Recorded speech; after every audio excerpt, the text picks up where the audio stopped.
Mobile టారిఫ్లను పెంచేందుకు ముహూర్తం నిర్ణయించాయి దేశీయ టెలికాం సంస్థలు. జూలై 3 నుంచి రిలయన్స్ జియో, భారతీ ఎయిర్టెల్ కొత్త టారిఫ్ రేట్లను అమలు చేయనుండగా జూలై 4 నుంచి వడాఫోన్ ఐడియా ధరల్ని పెంచనుంది. కొత్త ఫోన్ ప్లాన్స్ తో వివిధ డేటా పరిమితులతో పాటు అపరిమిత కాలింగ్, వివిధ ఓటీటీల సబ్స్క్రిప్షన్ వంటి అదనపు ప్రయోజనాలుండనున్నాయి.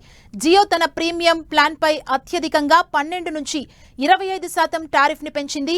భారతీ ఎయిర్టెల్ కూడా 11 నుంచి 21% ధరల్ని పెంచింది. దీంతో వినియోగదారుల జేబులపై మరింత భారం పడనుంది. ఈ నెల 27న రిలయన్స్ జియో ధరల పెంపు యుద్ధాన్ని ప్రారంభించగా తామేం తక్కువ కాదంటూ ధరల పెంపుపై వడాఫోన్ ఐడియా, భారతీ ఎయిర్టెల్ ప్రకటన చేశాయి.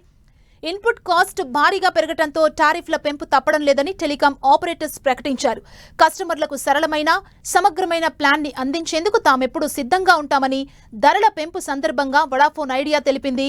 4G అనుభవాన్ని మరింత మెరుగుపరిచి త్వరలో 5G సర్వీసులను దేశవ్యాప్తంగా ప్రారంభించేందుకు ప్లాన్ చేస్తున్నట్లు తెలిపింది. ఇక ఎంట్రీ లెవెల్ యూజర్స్ కోసం నామినల్ రేట్లలో ఫీచర్ రిచ్ ప్లాన్ ని వడాఫోన్ ఐడియా ప్రారంభించింది. ఇక ఎంట్రీ లెవెల్ కస్టమర్లపై భారం పడకుండా ఉండేందుకు ఆ విభాగంలో ధరలను చాలా తక్కువగా పెంచినట్లు భారతీ ఎయిర్టెల్ ప్రకటించింది.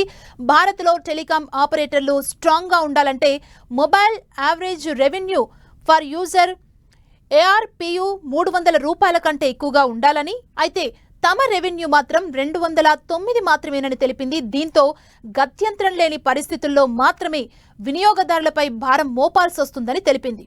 5G సేవల్లో నాణ్యత పెంపు, ఆర్థికంగా మార్కెట్లో నిలదొక్కుకోవడమే లక్ష్యంతో మొబైల్ ఆపరేటర్లు టారిఫ్లను పెంచినట్లు తెలుస్తుంది. దేశంలో 5G సేవలను ప్రారంభించినప్పటికీ టెలికాం ఆపరేటర్లు గతంలో అదనపు ఛార్జీలేవీ విధించలేదు.